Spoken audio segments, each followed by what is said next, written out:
गहरी थी। हवा रुकी हुई, जैसे किसी नामालूम खतरे का इंतजार हो। मैं एक खूबसूरत सा ख्वाब देख रहा था कि अचानक हथौड़े की तेज थक थक ने मेरी नींद तोड़ दी। कहानी शुरू करने से पहले हमारे चैनल स्टोरीवर्स को सब्सक्राइब करें, वीडियो को लाइक करें और अपने दोस्तों के साथ जरूर शेयर करें। तो कहानी शुरू करते हैं। आंख खुलते ही एक और आवाज मेरे कानों तक पहुंची, मध्यम, भारी, जैसे मिट्टी किसी सख्त चीज पर गिर रही हो।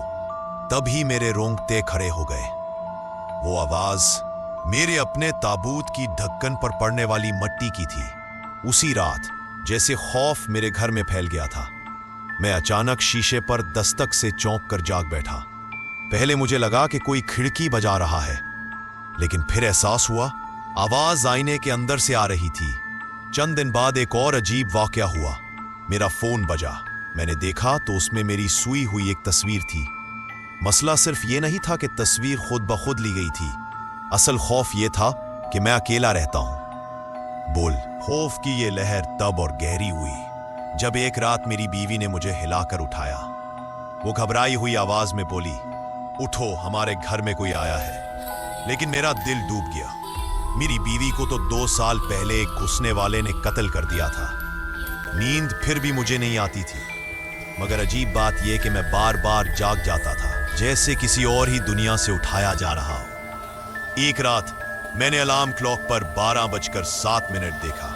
उसी लम्हे एक सड़ी हुई बदबूदार औरत ने अपने लंबे नाखून मेरी छाती में घुसा दिए और मेरे मुंह पर हाथ रखकर मेरी चीख दबा दी।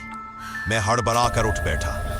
यह महज एक खौफनाक ख्वाब था, या मैंने यही सोचा था, क्योंकि जब मैंने घड़ी दोबारा देखी, इस पर 12:06 था और मेरी अलमारी का दरवाजा आहिस्ता आहिस्ता चरर की आवाज से खुलने लगा।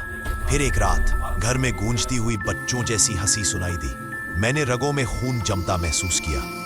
बच्चों की हंसी खूबसूरत होती है, मगर नहीं रात के 1 बजे, और जब आप अकेले हो। एक शाम मैंने अपने बेटे को बिस्तर पर लेटाया।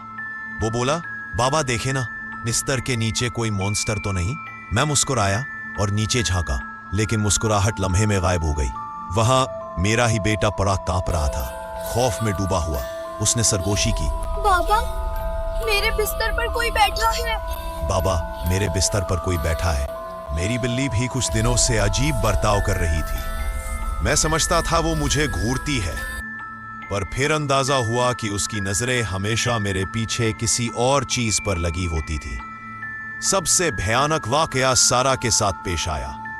एक रात उसे अपनी मां की आवाज आई, सारा नीचे आओ। वो उठकर सीढ़ियां उतरने लगी थी कि अचानक उसकी मां ने उसे कमरे में खींच लिया।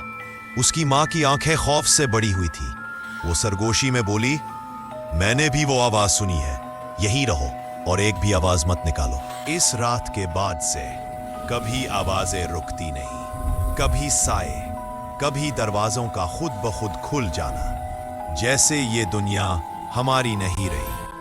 अगर आपको ये कहानी पसंद आई तो हमारे चैनल स्टोरीवर्स को सब्सक्राइब करें, वीडियो को लाइक करें और अपने दोस्तों के साथ शेयर करें। तो मिलते हैं अगली कहानी में।